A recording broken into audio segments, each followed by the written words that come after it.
I'm Andrew, 30 years old, and living what most would call a successful life as a software engineer. Until last week, when my phone lit up with a text from my brother Jason. "Send me your card details." "Dad said you're paying for our Christmas trip." I immediately replied, "That's not happening." The next morning, Mom messaged, "Don't be dramatic. I already used your old card information." The payment went through. My stomach dropped as I checked my account. If you're watching this story, let me know in the comments how you would react if your family tried something like this. And don't forget to subscribe so you won't miss similar stories about setting boundaries with toxic relatives. My family consists of my parents, Harold and Linda, my younger brother Jason, who's 27, and my sister Stephanie, who's 25. From the outside, we probably look like any normal American family, but beneath the surface, there's always been a troubling dynamic, especially when it comes to money. Growing up, I quickly learned that financial independence was my only path forward.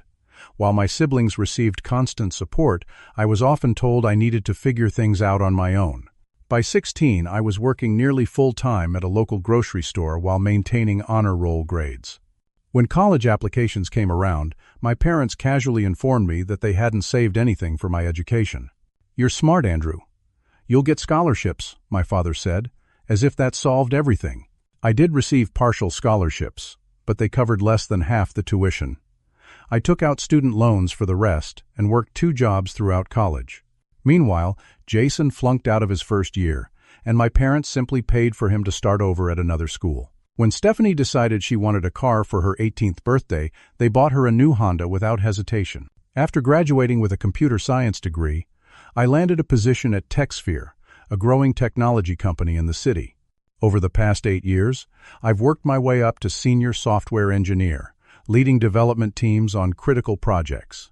My 1-bedroom apartment in downtown isn't luxurious, but it's comfortable, and until recently, I'd been saving for a down payment on a house. My relationship with Jason has always been strained.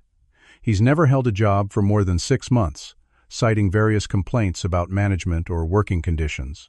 Despite this, he maintains an expensive lifestyle, designer clothes, the latest iPhone, and frequent nights out at upscale bars.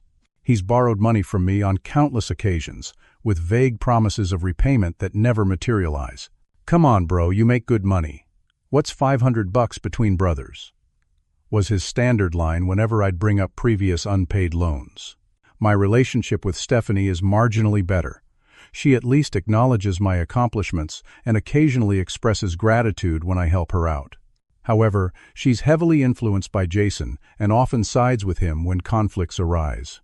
My parents' favoritism has never been subtle. Family gatherings inevitably include multiple mentions of how challenging Jason and Stephanie's lives are, followed by not-so-subtle suggestions that I should be doing more to help.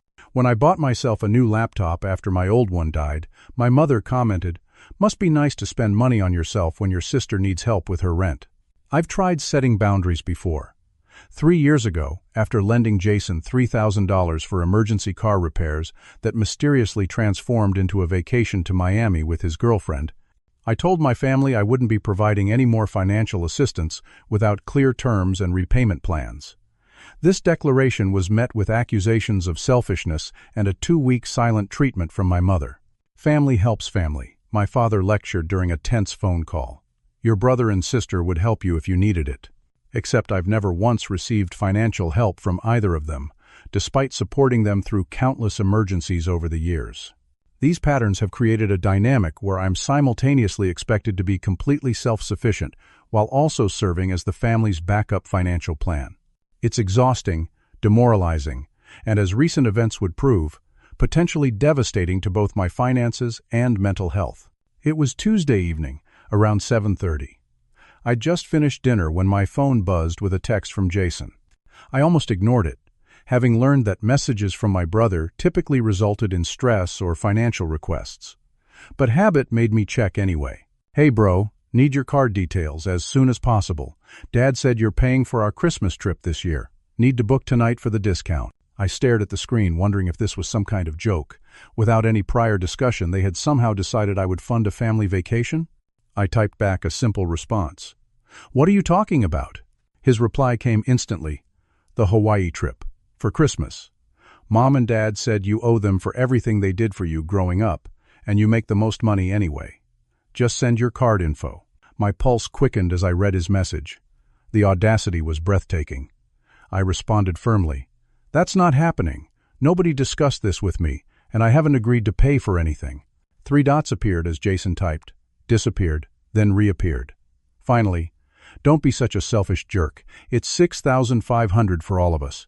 You can afford it with your fancy job. Dad's already told everyone we're going." I felt that familiar mixture of guilt and anger rising in my chest. The manipulation was so transparent, yet it still affected me. I took a deep breath before replying. "I'm not being selfish by refusing to pay for an expensive trip nobody consulted me about. My answer is no." Jason's responses became increasingly hostile. "You always do this.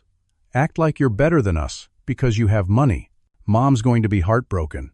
She was so excited about this trip. Dad says you've always been ungrateful for everything they sacrificed for you." I stopped responding after that, turning my phone to silent and trying to focus on a book instead. But sleep eluded me that night, my mind racing with rehearsed arguments and defenses against accusations I shouldn't have needed to counter. The next morning, I awoke to a message from my mother. "Andrew, don't be so dramatic. I already used your old card information from when you helped with Stephanie's textbooks last year. The payment went through. Jason will send you the confirmation later. We got you your own room as a thank you." My blood ran cold. I immediately logged into my bank account and saw it. A pending charge for $6,500 to Paradise Hawaiian Resorts. The amount represented nearly a quarter of my house down payment savings. I felt physically ill. The violation was unprecedented, even for my family. They hadn't just asked for money this time, they had taken it without permission, used my financial information without consent. It was identity theft, plain and simple, regardless of our blood relationship. When I called my mother, her casual tone made everything worse. "Mom, what you did is illegal. You can't just use someone's credit card without permission." "Don't be ridiculous, Andrew. We're family. And you've been so busy with work lately, we knew you'd forget to book the trip in time for the discount." "I didn't forget anything because I never agreed to this trip in the first place." "Well, it's done now. We leave December 23rd. I'll email you the itinerary." The conversation continued in this circular pattern, with my mother refusing to acknowledge any wrongdoing. When I mentioned canceling the charge and reporting it as fraud, her tone shifted dramatically. "You would do that to your own family? After everything we've done for you? Your father will be furious." As if on cue, my father called 20 minutes after I hung up with my mother. He didn't bother with pleasantries. "What's this nonsense about you backing out of the trip?" Harold demanded. "Your mother is in tears." "Dad, I never agreed to pay for any trip. Using my card without permission is theft." "Theft? We raised you, fed you, put clothes on your back for 18 years? And this is how you repay us? By threatening your own parents?" "That doesn't entitle you to my money for the rest of my life," I argued, trying to keep my voice steady despite the emotion building in my throat. "You've changed, Andrew. That job has made you think you're better than your family. You've forgotten where you came from." The conversation deteriorated from there, ending with my father's ultimatum: "Fix this, or don't bother coming around anymore." Throughout the day, my phone buzzed constantly with messages from Jason, each more aggressive than the last. "Way to ruin Christmas, jerk. Mom's crying because of you. Hope you're happy. Always knew you were selfish, but this is a new low." Even Stephanie called, her approach softer but the message the same. "Andrew, I know it's a lot of money, but it would mean so much to everyone. Mom and Dad aren't getting any younger. Don't you want us to have one nice family Christmas?" When I explained that using my card without permission was illegal, she sighed. "You're being too technical about this. They're our parents. They changed your diapers and stuff." By evening, extended family members had joined the fray. My Aunt Barbara called to express her disappointment. 2 cousins sent messages questioning what kind of person would ruin their parents' Christmas. An uncle I barely spoke to posted a vague Facebook status about ungrateful children that received likes from multiple family members. The pressure was relentless. I couldn't focus at work the next day, making careless errors that my team lead noticed. During our afternoon meeting, I missed a critical question about the project timeline, earning concerned looks from colleagues. My hands shook slightly as I typed, and the 3 hours of sleep I'd managed the night before made coherent thought increasingly difficult. The weight of expectation, guilt, and anger pressed down on me. And beneath it all lay a profound sense of betrayal from the people who were supposed to love me unconditionally. By Thursday morning, I'd reached my breaking point. After another sleepless night, I called my credit card company as soon as their customer service opened. "I need to report an unauthorized charge," I told the representative, my voice surprisingly steady despite the turmoil inside. After explaining the situation, the representative expressed sympathy, but also confusion. "Sir, you're saying your family members used your card without permission? Would you like to file a fraud claim?" I hesitated only briefly. "Yes, I would." The representative walked me through the process, explaining that the charge would be temporarily reversed while an investigation took place. She also mentioned that in cases of clear fraud, the credit card company might be required to report the incident to authorities. "You may need to file a police report," she added, "especially for a charge this large." The thought of potentially involving police in a family matter made my stomach churn, but I completed the fraud claim anyway. The financial breach felt too significant to ignore, regardless of who had committed it. Less than an hour later, my phone rang. It was my mother, her voice shrill with indignation. "Andrew James Marshall, what have you done? The resort just called saying our payment was declined and flagged for fraud." I took a deep breath. "Mom, I told you I didn't agree to pay for this trip. Using my card without permission is fraud." "How dare you?" she hissed. "After everything we've sacrificed for you? Your father worked 2 jobs to put food on the table when you were little. That doesn't give you the right to take money from me without asking." "We didn't take anything. We're family. Family shares responsibilities."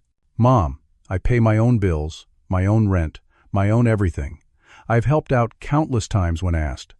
But this is different. $6,500 without even discussing it with me first?" Linda's voice turned cold. "You know what this is about? It's about you thinking you're better than us now. With your fancy degree and your tech job, you've forgotten what family means." The conversation continued in circles, with my mother alternating between guilt trips, accusations, and eventually, threats. "Your father is furious. He says if you don't fix this by tonight, you shouldn't bother coming to Thanksgiving next month." When I didn't immediately cave to this ultimatum, she added, "Is this really the hill you want your relationship with your family to die on? A vacation that you can easily afford?" After ending the call with my mother, my father was next. Harold didn't bother with subtle manipulation. He went straight to rage. "You've embarrassed this entire family," he shouted. "The resort thinks we're criminals now. Your mother is beside herself." "Dad, No, you listen to me. You will call that credit card company right now and tell them it was a mistake. Then you'll apologize to your mother, your brother, and your sister for this childish stunt." When I refused, his voice dropped to a dangerous quiet. "Then you're no son of mine.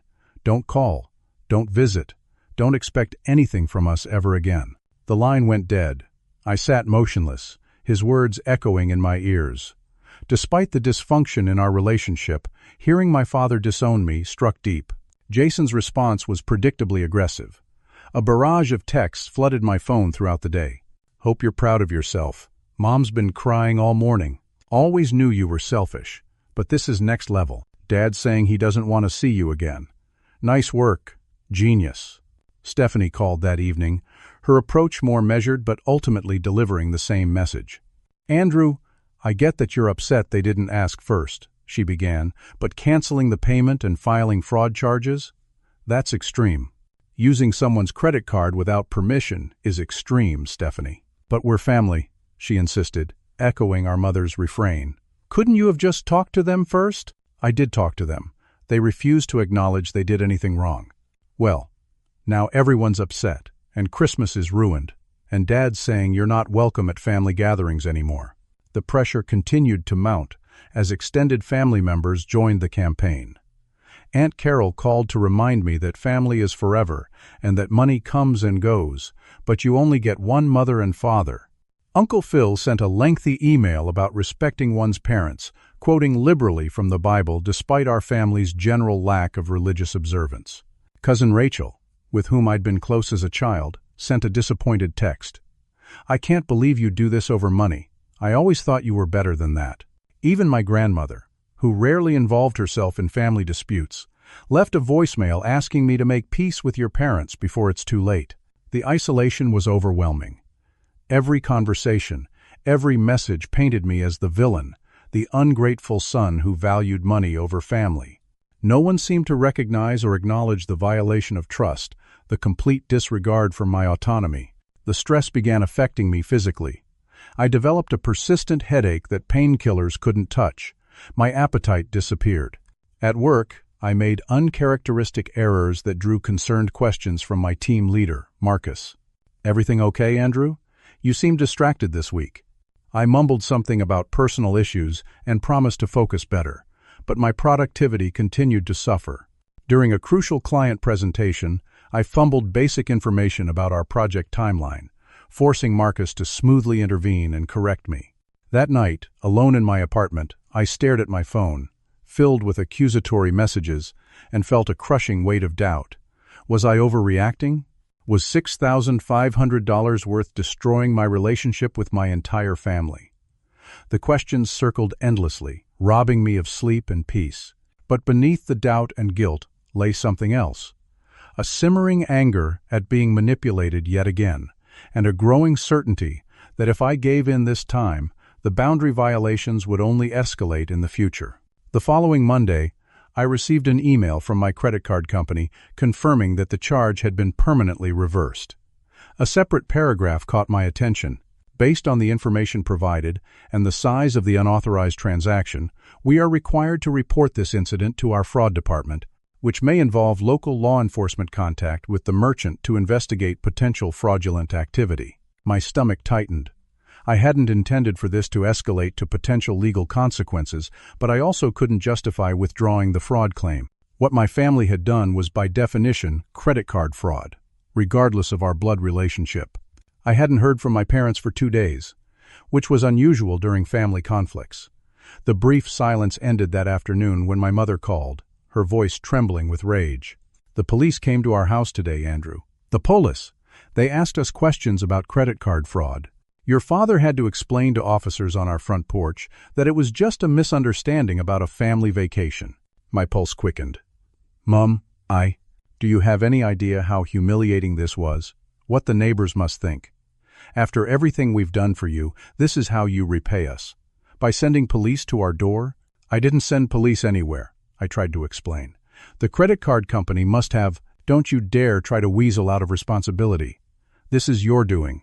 You could have just handled this within the family, but you had to involve outsiders," she continued, her voice rising. "Your father can't even look at me. He's so ashamed that his own son would do this to us. 30 years we've given to raising you, and this is the thanks we get." When I finally managed to interject that using my credit card without permission was illegal, regardless of family ties, she scoffed. "Oh, listen to Mr. Law and Order. Tell me, Andrew, who paid for your doctor visits when you were sick as a child? Who drove you to soccer practice every Tuesday and Thursday for 8 years? Who stayed up helping you with science fair projects?" The familiar guilt tactics felt different this time, hollow and manipulative rather than compelling. "That's what parents are supposed to do, Mom. That's parenting, not a loan with interest." "How dare you?" she gasped. "You ungrateful, selfish," she broke off, apparently too angry to continue. Before hanging up, she delivered her final blow. "Don't bother calling for Thanksgiving or Christmas. You're not welcome in this family anymore." The aftermath was swift and overwhelming. My father, breaking his silence, sent a single text. "Your mother is devastated. I've never been more disappointed in anyone in my life." Jason took to social media, posting vague but pointed statements clearly aimed at me. Amazing how some people forget where they came from once they get a little money. He followed this with a lengthy post in our extended family Facebook group, one I rarely checked but remained a member of, detailing a completely distorted version of events. According to Jason, I had promised to pay for a modest family getaway, and then called the cops on Mom and Dad when I changed my mind. The post generated dozens of sympathetic comments and angry reactions, with relatives I hadn't spoken to in years weighing in on my character and apparent moral failings. Stephanie, caught in the middle as usual, called that evening. "Andrew, this has gotten completely out of hand," she began, her voice tired. "Mom's talking about changing her will. Dad's telling everyone you tried to have them arrested. That's not what happened at all, I protested. I know, but couldn't you just pay for the trip? It would make all of this go away. I know it's a lot of money, but is it worth losing your family over? Her question hit me hard because it revealed the fundamental imbalance in how my family viewed our relationship. To them, my primary value seemed to be financial, a resource to be tapped, rather than a person to be respected. This isn't about the money anymore, Stephanie. It's about boundaries and respect, she sighed. Well, everyone's taking sides, and it's ugly. Thanksgiving's going to be a nightmare if this isn't resolved. Am I even invited to Thanksgiving anymore? I asked, already knowing the answer. Not technically, no, she admitted. But if you fix this, I ended the call soon after, emotionally exhausted. That night, my closest friend Ryan called, concerned after seeing Jason's social media posts. Dude, what's going on with your family? Your brother's posts are wild. I explained the situation, the words pouring out in a torrent of frustration and hurt. For the first time, I shared the full history of financial manipulation, the constant guilt trips, the double standards between me and my siblings. Ryan listened without interrupting, then said simply, Andrew, that's not normal. What they did is literally a crime, and now they're mad at you for not letting them get away with it. His straightforward assessment cut through the fog of guilt and doubt I'd been living in. You know, Emma and I always do Thanksgiving at our place, Ryan continued, referring to his wife. You're welcome to join us. No credit card theft required, he added, attempting to lighten the mood. His offer of alternative holiday plans, a simple kindness, brought unexpected tears to my eyes. The next day, I reached my breaking point. The combination of sleepless nights, workplace stress, and constant family pressure culminated in a panic attack during a team meeting. I excused myself abruptly, retreating to a bathroom stall where I struggled to breathe normally, my heart racing as if I'd run a marathon. Marcus followed, waiting outside until my breathing steadied, then suggested I take the rest of the day off. Whatever's going on, Andrew, it's affecting you seriously. Take care of yourself first. The project will still be here tomorrow. I drove home in a daze, the weight of the situation crushing down on me. For years, I'd accepted the role assigned to me by my family, the reliable provider, the safety net, the one who would always give in eventually. The pattern had been established for so long that breaking it felt like tearing my own skin. But as I sat in my quiet apartment that afternoon, Ryan's words echoed in my mind. That's not normal. Was it possible that my entire framework for family relationships was fundamentally broken? That what I had accepted as normal familial obligation was actually something else entirely? With shaking hands, I opened my laptop and typed, "Financial abuse in families." The results stopped me cold. The articles and resources that filled my screen described patterns of behavior that mirrored my family's treatment of me with eerie precision. Terms like financial exploitation, emotional blackmail, and toxic family dynamics jumped out from page after page. I spent hours reading personal accounts from people who had experienced similar situations. Adult children whose families viewed them primarily as financial resources, whose boundaries were consistently violated, whose attempts to establish independence were met with emotional manipulation and guilt. One article particularly resonated, "Breaking the Cycle: Recognizing and Responding to Financial Abuse from Family Members." The author described how financially abusive families often use emotional leverage to extract money, portraying basic boundaries as selfishness and framing parental care as a debt that must be repaid indefinitely. The parent-child relationship becomes transactional, the article explained, with normal parental responsibilities retroactively converted into loans that can never be fully repaid. The recognition was both painful and liberating. For years, I had interpreted my discomfort with my family's financial demands as a personal failing, evidence that I was indeed the selfish, ungrateful person they accused me of being. Now I was confronted with the possibility that my instincts had been correct all along. The next morning, I called in sick to work for the first time in over 2 years and scheduled an emergency appointment with Dr. Franklin, a therapist whose information I'd found through my company's employee assistance program. Dr. Franklin's office was modestly furnished but comfortable, with soft lighting and no clocks visible, something I noticed immediately as I compulsively checked the time on my phone before silencing it. "Tell me what brings you in today, Andrew," he said, after we'd completed the initial paperwork. The whole story came pouring out. Not just the recent credit card incident, but the years of financial exploitation, the double standards between me and my siblings, the constant expectation that I would serve as the family's financial safety net without question or gratitude. Dr. Franklin listened attentively, occasionally asking clarifying questions, but mostly allowing me to unburden myself. When I finished, he leaned forward slightly. "What you're describing is a clear pattern of financial abuse," he said, confirming my late-night research.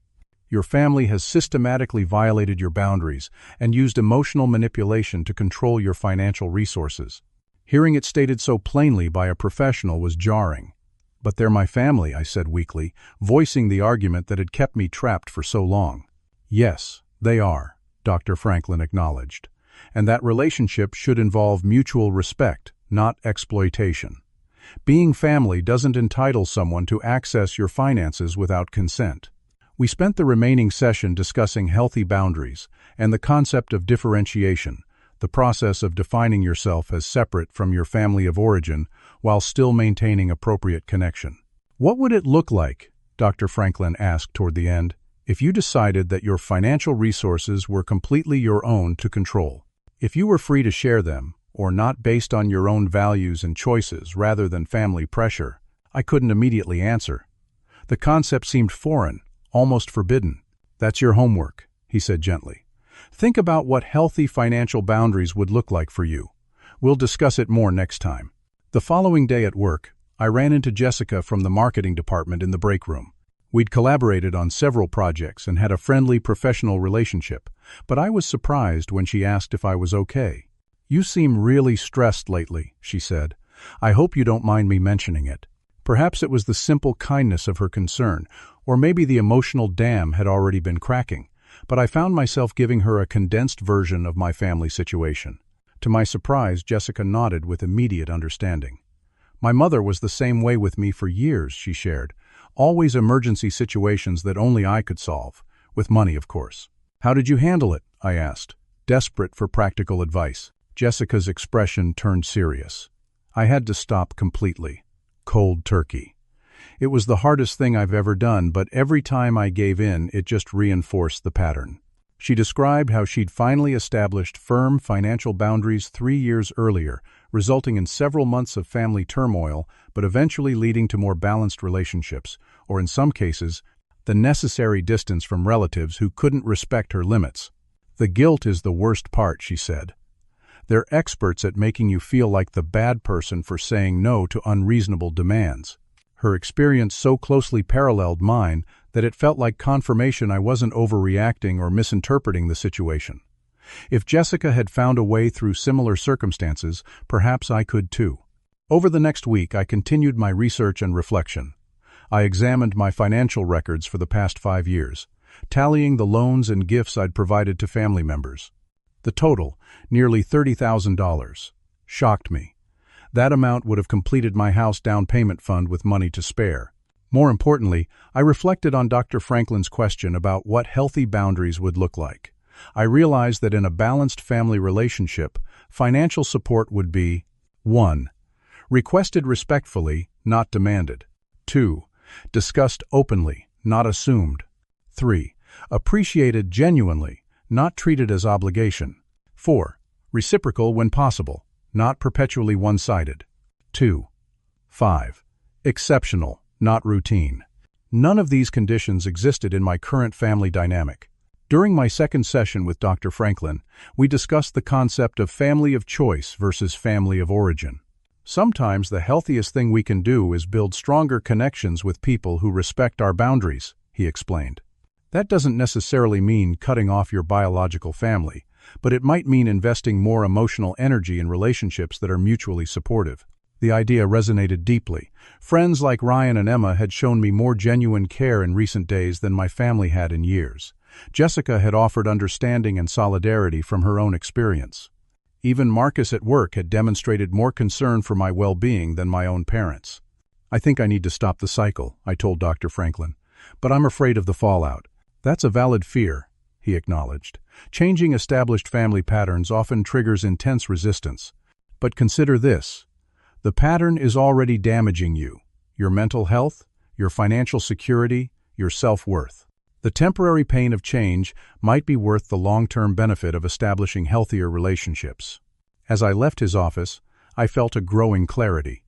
The decision ahead wouldn't be easy, but continuing as things were seemed increasingly impossible. Something had to change. That evening I wrote in my journal, trying to articulate what I truly wanted from my family relationships. Not money, not control. Just basic respect and recognition of my autonomy. Was that really too much to ask? The answer seemed obvious, and with it came a sense of resolve. The cycle of financial exploitation and emotional manipulation had to end, and I was the only one who could stop it. After careful consideration and another session with Dr. Franklin, I decided to address the situation head-on. Rather than continuing the cycle of reactive phone calls and texts, I would clearly communicate my position and boundaries. I spent an entire evening drafting an email to send to my parents, Jason and Stephanie. I revised it multiple times, working to make it firm but not vindictive, clear but not cruel. Dr. Franklin had advised focusing on my own feelings and boundaries, rather than accusing or blaming, no matter how justified those accusations might be. The final version read, "Dear Mom, Dad, Jason, and Stephanie, I'm writing to address what happened with the Hawaii trip and to clearly communicate my boundaries going forward. Using my credit card without my permission crossed a serious line. It was not just hurtful but illegal. The fact that we're family doesn't make it acceptable to access my finances without explicit consent. This incident isn't isolated but part of a pattern that has developed over years. I've provided financial support many times when asked, often at significant cost to my own financial goals and stability. These contributions have consistently been treated as obligations rather than generosity, with little acknowledgement or appreciation. Going forward, these are my boundaries. 1. My financial resources are mine to manage. I will decide when, how, and if I share them. 2. I will not provide money without clear agreement on whether it's a gift or loan. Loans will require agreed-upon repayment terms. 3. I will not respond to financial requests that come with emotional manipulation, guilt trips, or the implication that I owe my family unlimited financial support. 4. I expect my personal financial information to remain private and secure. Using my payment information without permission will result in me taking appropriate measures to protect myself. These boundaries aren't about punishing anyone or being selfish. They're about establishing a healthier relationship based on mutual respect rather than financial obligation. I love you all, and hope we can move forward with a better understanding of each other's needs and boundaries. I remain open to rebuilding our relationships on these healthier terms. Andrew. I hesitated before hitting send, knowing this email would likely trigger intense reactions. But the alternative, continuing the dysfunctional pattern, seemed unbearable. I took a deep breath and sent the message to all 4 family members simultaneously. The responses came quickly and predictably. My father replied first. "How dare you lecture us about family relationships? Your mother is in tears again. You clearly care more about your precious money than the people who raised you. When you come to your senses and apologize, maybe we can talk." My mother's response was longer but contained similar sentiments, interspersed with reminders of sacrifices they'd made during my childhood and accusations about my character. She concluded with, "I don't know who you've been talking to that's put these ideas in your head, but this is not how we raised you to treat family." Jason was predictably hostile. "Always knew you were selfish but didn't realize you were also a complete jerk. Hope your money keeps you warm at night because you just lost your family." Only Stephanie's response showed any nuance. "I understand you're upset about the credit card thing, and that probably wasn't right. But don't you think this email is a bit extreme? Maybe we could talk in person instead of making all these rules about our relationship?" I had expected these reactions, but they still stung. Dr. Franklin had warned me that my family would likely reject my boundaries initially, seeing them as a threat to the established dynamic that benefited them. In the days that followed, the pressure intensified. My parents enlisted extended family members to reach out, each delivering variations on the same message. I was being unreasonable, selfish, ungrateful. I was tearing the family apart over money. I needed to apologize and withdraw my demands. Aunt Barbara called. her voice dripping with disappointment. "Your mother is absolutely heartbroken, Andrew. I've never seen her like this. Is this really the kind of son you want to be?" Cousin Michael sent a lengthy text explaining how family should always come first, regardless of circumstances. Uncle Phil emailed Bible verses about honoring one's parents. Even my grandmother, usually removed from family disputes, left a voicemail asking why I was causing such trouble over something so trivial. The onslaught was precisely what Dr. Franklin had predicted. They'll mobilize the entire family system to pressure you back into your assigned role. Stay firm in your conviction that healthy boundaries are not only reasonable but necessary. I maintained a simple, consistent response to each communication. "I love you and want a healthy relationship, but I need my boundaries to be respected." At Dr. Franklin's suggestion, I joined a support group for adults dealing with difficult family relationships. The first meeting was revelatory, a room full of people whose experiences echoed my own. Some had established successful boundaries with their families, others were still struggling, but all understood the complex emotions involved in redefining family relationships as an adult. Martin, a man in his 40s who had limited contact with his financially exploitative parents for several years, offered particularly helpful insight. "They're used to seeing you as a resource, not as a person with legitimate needs and boundaries. When you challenge that perception, they experience it as a threat to their entire worldview." Lisa, whose situation with her siblings closely paralleled mine with Jason, added, "The hardest part for me was accepting that my family might never validate my decision. I had to find that validation within myself and from my chosen family instead." The concept of chosen family continued to resonate strongly. Ryan and Emma invited me to their home for dinner several times, creating a warm, pressure-free environment that contrasted sharply with the tension of family gatherings. Jessica and I began meeting for coffee regularly, our shared experiences creating a foundation for a deepening friendship. Even at work, I found unexpected support. After I briefly explained my family situation to Marcus during a one-on-one meeting, he shared that he had limited contact with his own father for similar reasons. "Some people will never understand maintaining boundaries with family," he told me. "They'll say, 'But that's your mother,' or 'blood is thicker than water,' as if that justifies any behavior. You don't owe anyone an explanation for protecting yourself." As Thanksgiving approached, Jason escalated his social media campaign against me, posting thinly veiled criticisms and receiving supportive comments from family members. Rather than engaging directly, I quietly unfollowed him, reducing my exposure to the negativity. Instead of dwelling on being excluded from the family Thanksgiving, I focused on the invitation from Ryan and Emma. They were hosting a Friendsgiving for people unable to be with family, some due to distance, others due to circumstances like mine.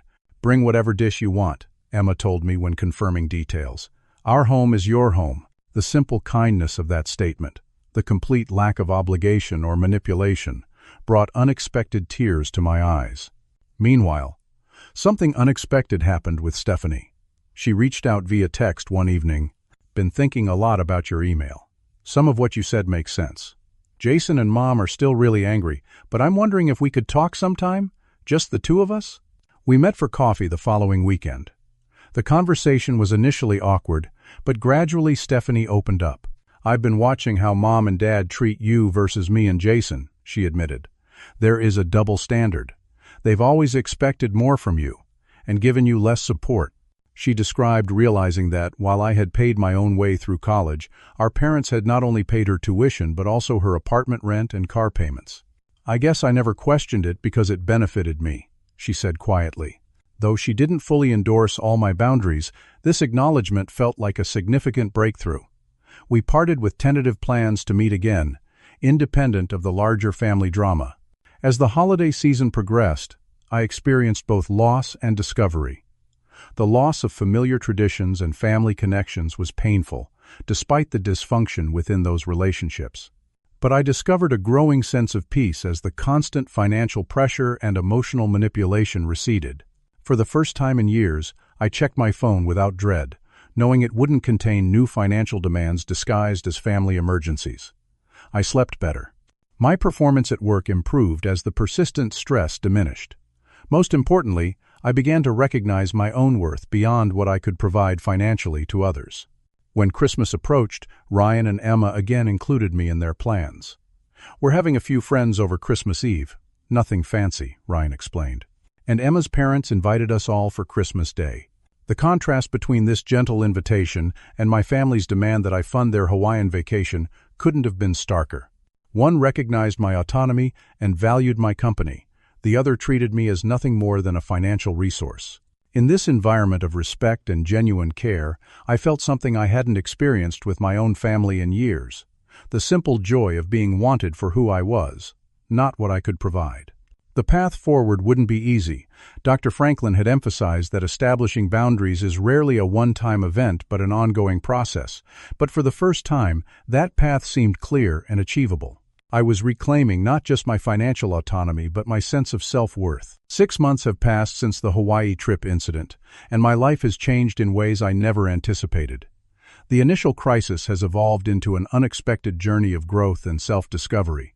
My financial situation has improved significantly now that I'm no longer serving as my family's emergency fund. I've resumed saving for a house down payment and recently began researching properties in neighborhoods I previously couldn't consider. The freedom to use my resources according to my own priorities feels both unfamiliar and empowering. More important than the financial changes are the emotional ones. The persistent anxiety that used to accompany every family interaction has diminished. I no longer flinch when my phone rings, expecting yet another crisis that only my money can solve. The constant background hum of guilt has quieted, replaced by a growing confidence in the legitimacy of my boundaries. My relationship with Stephanie has evolved in surprising ways. After our initial coffee meeting, we continued talking regularly, our conversations becoming increasingly honest. She recently confided that she started therapy herself, working through her own complicated feelings about our family dynamics. "I never realized how much pressure there was to maintain the status quo," she told me during a recent lunch. "Since I've been questioning things more, Mom and Dad have started treating me differently too." She described how our parents had become noticeably colder toward her after she declined to participate in their ongoing criticism of me. "It's like they only fully accept you if you're playing by their rules," she observed. This growing awareness hasn't completely bridged the gap between us. Stephanie still maintains contact with our parents and Jason, but it has created space for a more authentic sibling relationship based on mutual respect, rather than family obligation. Harold and Linda have maintained their position that I am the one at fault, refusing any acknowledgement of the credit card incident as inappropriate. My father called once, about 3 months after everything happened, not to reconcile but to inform me that they were removing me from their will. "We've decided to leave everything to Jason and Stephanie," he stated flatly. "Since family clearly means so little to you." Though his words were meant to hurt, I found myself surprisingly unbothered. "That's your decision to make, Dad," I replied calmly. "I respect your right to manage your finances as you see fit. That's all I've asked for myself as well." My response seemed to confuse him. He had expected either anger or remorse, not this calm acceptance. After an awkward silence, he ended the call. Jason has continued his occasional social media barbs, though their frequency has decreased over time. When Stephanie mentioned that he had recently lost another job and moved back in with our parents, I understood the likely source of his persistent anger. Without me to serve as an additional financial resource, the pressure on him to become self-sufficient has likely increased. My chosen family has continued to expand and deepen. Ryan and Emma have become central figures in my life, including me in holidays, weekend activities, and everyday moments. Jessica and I now consider each other close friends, regularly meeting for coffee or movies. The support group Dr. Franklin recommended has provided both valuable guidance and several meaningful friendships. Through these connections, I've learned what healthy relationships actually feel like: the mutual support, the respect for boundaries, the absence of constant calculation and obligation. The contrast with my family of origin couldn't be more stark. Dr. Franklin helped me understand that my parents' behavior likely stems from their own unresolved issues and limited emotional tools rather than deliberate malice. Understanding the source doesn't mean accepting the behavior, he emphasized during one of our sessions. You can have compassion for their limitations while still protecting yourself from their harmful patterns. This perspective has helped me process the situation without being consumed by anger or resentment. I don't hate my family for what happened. I simply recognize that their expectations and behavior were damaging, and that maintaining healthy boundaries is necessary for my well-being. The most profound change has been internal. I've shed the identity of the reliable family ATM, the dutiful son who would always give in eventually, the person whose value was measured primarily in financial terms. In its place, I'm developing a stronger sense of self based on my own values and choices rather than external expectations. I've learned that true generosity comes from freedom, not obligation. When I recently contributed to a friend's medical fundraiser, the act felt completely different from my previous financial support of family. It was given freely, without pressure or expectation, and brought genuine satisfaction rather than resentment. I've discovered that setting boundaries isn't selfish. It's necessary for authentic relationships. By defining what I will and won't accept in how others treat me, I create the possibility for connections based on mutual respect rather than exploitation. Perhaps most importantly, I've realized that family should be defined by how people treat each other, not merely by blood relation. The friends who supported me through this difficult transition showed more genuine care and respect than those who claimed the absolute right to my resources based on family ties. As I continue this journey, I know there will be challenges ahead. Family systems resist change, and the pressure to return to my former role may resurface in new ways. But I'm equipped now with clearer perspective, stronger boundaries, and a support network that reinforces rather than undermines my growth. For anyone watching who might be in a similar situation, questioning whether family financial demands have crossed into exploitation, I encourage you to trust your instincts. The discomfort you feel when boundaries are violated is valid. You deserve relationships based on mutual respect, not one-sided obligation. Remember that setting boundaries isn't about punishing others.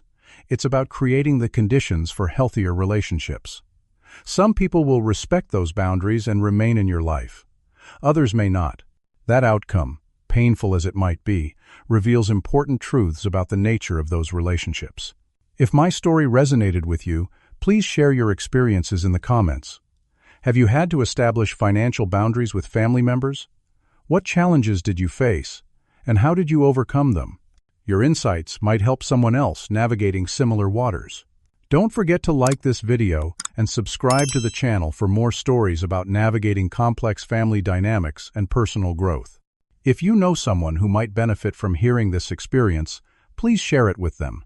Thank you for listening to my story. I hope it offers some comfort and courage to those facing similar challenges.